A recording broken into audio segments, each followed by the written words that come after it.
உங்களையும் சந்ததியும் ஆண்டவர் ஆசீர்வதிப்பாராக. அவருடைய திட்டங்களை அவர் நம்மை கொண்டு நிறைவேற்றுவாராக. காலை தியானத்துக்காக நாம் எடுத்துக்கொண்ட வேத பகுதி ஏசாயா தீர்க்கதரிசன புத்தகம் 53வது அதிகாரம் 5வது வசனம். அவருடைய தழும்புகளினால் குணமாகிறோம் என்று எழுதப்பட்டிருக்கிறது. நல்ல கவனிங்க, இயேசு கிறிஸ்துடைய தழும்புகளினால் குணமாகிறோம் என்று எழுதப்பட்டிருக்கிறது. 1 பேதுருவில் எழுதப்பட்டிருக்கு, அவருடைய தழும்புகளினால் குணமானீர்கள். ஏன் ஏசாயா தீர்க்கதரிசி மூலமாக இப்படி எழுதப்பட்டிருக்கிறது என்றால், அவர் தீர்க்கதரிசனம் உரைக்கும் பொழுது அடிக்கப்படவில்லை, அதனால அவருடைய தழும்புகளினால் குணமாகிறோம் என்று எழுதப்பட்டிருக்கிறது. 1 பேதுருவில் குணமானீர்கள் என்று எழுதப்பட்டிருக்கு. ஏன்னா அவர் நமக்காய் ஜீவனை கொடுத்ததுனால, அவருடைய இரத்தத்தினால, அவருடைய தழும்புகளினால குணமானீர்கள் என்று எழுதப்பட்டிருக்கிறது. இப்போ இயேசுவை என்னைக்கு ஏற்றுக்கொள்ளுகிறோமோ அன்னைக்கு குணமானீர்கள் என்ற சத்தம் தான் நம்ம கேட்குறோம். எனக்கு தெரிஞ்சு நான் ஒரு வியாதியோடு தான் ஒரு சபைக்குள்ளே போனேன். சாதாரண வியாதி இல்லை, மரண போராட்டம், மரணத்துக்கு நேரான ஒரு ஓட்டம், சமாதானம் இல்லாத ஒரு ஓட்டம், பலவிதமான குடிவரி, களியாட்டுகள், தீமைகள், இவையெல்லாம் கூட எனக்கு வியாதி பெருகி மரணத்தோடு உள்ள போராட்டத்தில் நான் இயேசுவை ஏற்றுக்கொள்ள போனேன். ஆனால் ஆண்டவராக இயேசு கிறிஸ்துவை ஏற்றுக்கொள்வதற்கு ஒரு சபைக்குள்ளே நான் போனபோது சில நாட்கள் எனக்கு கொஞ்சம் கஷ்டமாக இருந்தது. ஆனால் ஆண்டவர் அதிலிருந்து ஒரு பிசாசு பிடியிலிருந்து, அந்த வியாதியிலிருந்து என்னை விடுதலையாக்கினார். திரும்ப திரும்ப அந்த வியாதி தாக்கி கொண்டே இருந்தது. திரும்ப திரும்ப நான் ஆலயத்துக்கு போய் கொண்டே இருந்தேன். ஆனால் பரிபூர்ண சுகம், எனக்கு அந்த நாட்களில் பரிபூர்ண சுகத்தை தந்து ஆவலோடு நான் ஊழியம் செய்வதற்கு அந்த நாட்களே கர்த்தனை எழுப்பினான். நல்ல கவனிக்கணும். ஏன் இதுபோல் ஆயிரக்கணக்கான சாட்சிகளை சபைகளில் நிறைவேறி சொல்லுவாங்க. நான் ரட்சிக்கப்பட்டேன், எனக்கு அற்புதமான சுகந்தந்தான், எனக்கு ஒரு சமாதானமாக இருக்கிறது, சபைக்கும் ஓடி ஓடி வருவார்கள். ஆனால் காலங்கள் கழியும் பொழுது, நாட்கள் கழியும் பொழுது அவங்களுக்குள்ள அந்த அன்பு மாறி போகிறது. ஒருவருக்கு ஒரு பகை, ஒருவருக்கு ஒரு கசப்பு, ஊழியருக்கு விரோதமாய் பேசுவது, விசுவாசிகளுக்கு விரோதமாய் பேசுவது. யாராவது சொல்ல முடியுமா நான் யாருக்கு விரோதமாய் பேசவில்லை என்று? வேதம் சொல்லுகிறது, ஒருவருக்கு ஆண்டவர் சுகத்தை கொடுத்து விடுகிறார், இனி பாவம் செய்யாதுன்னு சொல்லுகிறார். அப்போ என்ன அர்த்தம்? இனி தப்பு பண்ணுனா கசப்பென்ற வேறு நம்ம இருதயத்தின் அப்படியே எரிந்து போட வேண்டுமா? ஆண்டவர் எனக்கு சொன்னால் உன்னாலும் முடியலையே, யாராலும் முடியலையே, முடிஞ்சிருந்தா சுகம் தந்திருப்பனே. இயேசு கிறிஸ்துவை காட்டி கொடுத்த யூதாசு, இயேசு கிறிஸ்துவை எதனால் காட்டி கொடுத்தார் சொல்லுங்க? ஏதோ ஒரு வெள்ளி காசுக்காக, ஏதோ ஒரு வருமானத்துக்காக, ஏதோ ஒரு காரியத்துக்காக தான் காட்டி கொடுத்தார். மனப்பூர்வமாய் இயேசு கிறிஸ்துவை யூதாசு காரியத்தை காட்டி கொடுக்கல. அப்படி காட்டி கொடுத்தால் குற்றப்பட்ட ரத்தத்தை நான் காட்டி கொடுத்தேன் என்று அந்த பணத்தை தூக்கி தூர எறிய வேண்டிய அவசியமும் கிடையாது. எந்த பணத்துக்காக அவர் காட்டி கொடுத்தாரோ அந்த பணத்தையே வெறுத்துட்டாரு.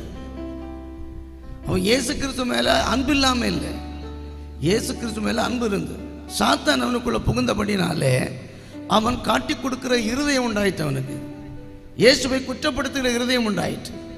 இயேசுவோடு வாழ்ந்தவன், இயேசுடைய கையிலிருந்து சாப்பிட்டவன், இயேசுவிடத்தின் சுகத்தை பெற்றவன், இயேசுவோடு நடந்தவன், இயேசு கிறிஸ்துடைய கையில் இருக்கிற அந்த பணப்பழியே அவன் தான் வச்சிருந்தான். சொல்ல போனால் பேங்க் மேனேஜர் மாதிரி அவன். இயேசு கிறிஸ்துக்கு வருகிற எல்லா வருமானம் அவனுக்கு தான் போகும். அவன்கிட்ட தான் சீசனில் ஆகாரம் வாங்கன்னா கொண்டு போகணும். அப்படி ஒரு தலைமை பொறுப்பில் வச்சிருந்தவன் சாத்தான் புகுந்த உடனே எதுக்கு காட்டி கொடுத்தான்னா திடீர்னு காட்டி கொடுத்துட்டான். அன்பு முறிக்கப்படுகிறது. இதே காட்டி கொடுத்த யூதாசை கர்த்தர் கண்டும் பொழுது சிநேகிதனே என்று சொல்லி கர்த்தர் கூப்பிடுகிறார். காட்டி கொடுத்தது இயேசுவுக்கு தெரியும். அப்போ என்ன விஷயம்? இயேசுவிடத்தில் எந்த ஒரு கசப்பும் இல்லை. நீங்கள் மன்னியாதிருந்தால் பிதாவும் மன்னியாதிருப்பார் என்று எழுதியிருக்கிறது. அப்போ ஏன் விசுவாசிகளுக்கு விடுதலை இல்லை? ஏன் ஊழியர்களுக்கு விடுதலை இல்லை? இயேசு ஒரு பாவத்தை மன்னிக்கும் பொழுது கிழக்குக்கு மேற்கு எவ்வளோ தூரமோ அவ்வளோ தூரம் எரிந்து போடுகிறாராம். சமுத்திரத்தின் ஆழத்தில் போட்டு விடுகிறார், திரும்பி பார்க்க மாட்டார். நான் ஒரு தப்பு பண்ணிட்டேன், என்னை மன்னிச்சிட்டாரு, திரும்ப கர்த்தர் நீ எந்த தப்பு பண்ண இல்லையா என்று சொல்ல மாட்டார். ஆனால் நாம் சொல்லுவோம். அதான் நமக்கு பிரச்சனையே. மன்னிக்கிறேன்னு சொல்லி அறிக்கை செய்கிறது ஈஸி. ஆனால் மன்னித்த மனுஷன் உனக்கு பிரபா நிற்கும் பொழுதுக்கு என்ன பேசுகிற அதான் முக்கியம். அப்போ அதில் நம்ம தவறுகிறோம் அல்லவா? அப்போ வியாதி மாறினா எப்படி மாறும்னு கேட்குறேன். தழும்புகளினால் குணமானீர்கள், உண்மைதான், அதில் எந்த மாற்று கருத்தும் கிடையாது. கர்த்தருடைய வார்த்தைக்கு அவ்வளோ வல்லமை இருக்கிறது, ரத்தத்துக்கு அவ்வளோ வல்லமை இருக்கிறது, தழும்புக்கு அவ்வளோ வல்லமை இருக்கிறது. அவருடைய தழும்பெல்லாம் குணமாகிறோம் என்று தீர்க்க தரிசனமாய் உரைத்த அந்த தீர்க்க தரிசனம் இயேசு அடிக்கப்பட்ட பொழுது, மரித்து உயிரோடு எழுப்பின போது நிறைவேற்றப்பட்டது. பேதுரு எழுதுகிற தழும்பெல்லாம் குணமானோ, பழுதற்றவராக இருந்தார். அவர் நம்முடைய வியாதிகளை, நம்முடைய நோய்களை, நம்முடைய எல்லாவற்றையும் அவர் சுமந்து தீர்த்தார் என்று எழுதப்பட்டிருக்கிறது. திரும்ப ஏன் வருகிறது? திரும்ப பாவம் செய்கிறோம். பாவம் வியாதியை கொண்டு வரும், பாவம் பலவீனங்களை கொண்டு வரும். யார்ட்டையாவது பேசுகிறோம், யாரையா குறித்து பேசுவோம், யார்ட்டையாவது பேசுவோம், யாரையா குறித்து பேசுவோம். எப்படி தேவன் சுகத்தை தர முடியும்? மாற வேண்டியது யாரு? நாம கேட்குறோம், வெள்ளைக்காரன் எனக்கு சுகம் கொடுக்குறேன். வெள்ளைக்காரனுக்கு நம்மளை போல தீமையான புத்தி இல்லை. இந்தியாவில் தீமையான புத்தி இருக்கிறது. தீமையா சிந்திப்போம், தீமையா நினைப்போம். எனக்கு ஒரு ஆள் சொல்லும் பொழுது, பாஸ்டர் நம்ம ஆள் அவனை கெடுத்துட்டான் பாஸ்டர், அவனுக்கு களங்கமே இல்லை பாஸ்டர். அப்படி இருந்தான். என்னைக்கு நம்முடைய இந்தியாவிலிருந்து ஆட்கள் போய் அங்கே வேலைக்கு போனாங்களோ, அல்லாத சம்பளம் அவன் வாரி வழங்கி கொடுப்பான். சுவிசேஷம் அறிவிப்பதற்கு வாரி வழங்கினாங்க அமெரிக்கா எல்லாம். அந்த காலத்தில் நன்மை செய்ததற்கு வாரி வழங்கினா, களங்கமே கிடையாது அவங்களுக்கு. கையில் இருந்தது அப்படி கொடுத்துருவாங்களாம் அந்த காலங்களில். ஆனால் நம்ம ஆட்கள் போய் இப்படியெல்லாம் கொடுத்தா அவங்களுக்கு என்ன ஆகும், இது என்ன ஆகும், அது என்ன ஆகும்னு சொல்லி நம்ம ஆட்கள் கெடுத்துட்டாங்க. இப்போ நம்ம ஆட்கள் போன சம்பளமே இல்லை. இதுக்கு காரணம் யாரு? நல்லவன் கெட்டவனோடு சேர்ந்தான், அவனும் கெட்டு போனான். இந்தியாவில் ஏன் விடுதலை இல்லை? ஏன் நமக்கு விடுதலை? ஏன் ஊழியர்களுக்கு விடுதலை இல்லை? ஏன் ஊழியக்காருடைய பிள்ளைகளுக்கு விடுதலை இல்லை? ஏன் ஊழியக்காருடைய மனைவிக்கு விடுதலை இல்லை? ஏன் விசுவாசிக்க விடுதலை இல்லை? இதுதான் காரணம். மனிதன் தவறு பண்ணுவது இயல்பு, ஆனால் மன்னிப்பதை தேவன் விரும்புகிறார். பிதா, இயேசு, ஆவியானவர் ஒன்றாயிருக்கிறது போல நீங்கள் ஒன்றாயிருங்க. யார் ஒன்றாயிருக்கிறது? சபையில் இல்லை குடும்பத்தில் யார் ஒன்றாயிருக்கிறது? உங்க குடும்பத்தில் யார் ஒன்றாயிருக்கிறதுன்னு கேட்குறேன். கணவன் மனைவி பிள்ளைகளுக்குள்ள யார் ஒன்றாயிருக்கிறது? பகை இருக்கிறது அல்லவா? ஒருத்தன் வாழ்றது ஒருத்தனுக்கு பிடிக்காது, ஒருத்தன் வாழ்றது உனக்கு ஒருத்தனுக்கு பிடிக்காது. நம்ம அப்படி தழும்பெல்லாம் சுகமாகணும். ஏன் உண்மைதான். ஆனால் நீ மன்னியாது இருந்தால் பிதா மன்னிக்க மாட்டாரு, எப்படி சுகம் வரும்னு கேட்குறேன். பிரச்சனை எங்க இருக்கு? நான் தான் பிரச்சனை. தாவீது ஒரு மன்னிக்கிற சுபாவமுடையவனாக இருந்தார். அவர் திட்டவரையும் பிதா அனுமதி கொடுத்திருந்தா அவன் என்ன திட்டட்டுன்னு விட்டுட்டாரு. ஆனால் நமக்கு அந்த சுபாவம் இல்லை. அதனால நம்ம வியாதியை சுமக்கிறோம். நான் எதை சுமக்க கூடாதோ அதை சுமக்கிறோம், எதை சுமக்க வேண்டுமோ அதை சுமக்கவில்லை. நான் கிறிஸ்துவை சுமக்க வேண்டியவர்கள் பகையை சுமக்கிறோம். அதனால கிறிஸ்து வெளியே நிற்கிறார், பகை உள்ளே இருக்கிறது. அதனால பகை இருக்கிற இடத்துல வியாதி இருக்கிறது, பகை இருக்கிற இடத்துல பிரச்சனை இருக்கிறது, பகை இருக்கிற இடத்துல பிதாவுடைய மன்னிப்பு இல்லாமல் இருக்கிறது. அதனால் மற்றவர்கள் எல்லாம் காரணம், நாம தான் காரணம். எனக்குள்ள வியாதி இருக்குன்னா எனக்குள்ள பகை இருக்கம்மா. நான் எவ்வளவு ஜெபம் பண்ணியும் வியாதி போறேன்னா நான் தான் பிரச்சனை. கர்த்தருடைய தழும்பை குற்றப்படுத்த முடியாது, சிலுவை குற்றப்படுத்த முடியாது, அவர் சுமந்த பிரச்சனையை நம்ம குற்றப்படுத்த முடியாது. பார்க்குறீங்களா? அந்த 5ஆவது வசனத்தை கவனித்து பாருங்கள். நம்முடைய மீறுதல் நிமித்தம் அவர் காயப்பட்டார், அப்போ மீறுதல் மன்னிக்கப்பட்டது. நம்முடைய அக்கிரமங்கள் நிமித்தம் அவர் நொறுக்கப்பட்டார், அப்போ அக்கிரமங்களும் மன்னிக்கப்பட்டது. நமக்கு சமாதானத்தை உண்டு பண்ண ஆக்கனை அவரும், அப்போ சமாதானம் வந்தாச்சு. அப்படி வரலன்னா வார்த்தை போய் ஏன் நமக்குள்ள இருக்கிற நாம தான் பிரச்சனை.